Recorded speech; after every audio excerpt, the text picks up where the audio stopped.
tatlong recipe sa isang isda. Ayan guys. Ang pinatuyong paksiw sa suka. Ayan, walang sabaw na, nagmamantika. Ayan guys. Tapos kilawin na may pipino. Ayan. Tapos dinaing siya.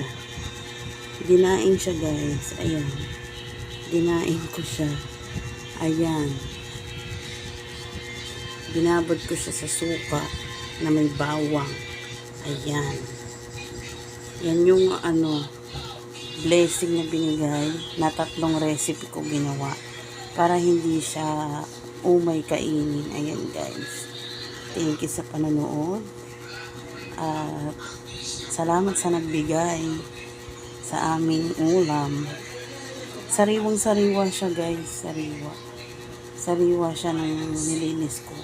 At ayan, siguro napakasarap niyan. Malinamnam. Kainin kasi sariwa siyang isda. Kaya kinilaw ko siya. Ayan guys. Yung kinilaw. Ayan o. Pinagtyagaan ko yung tanggalin guys.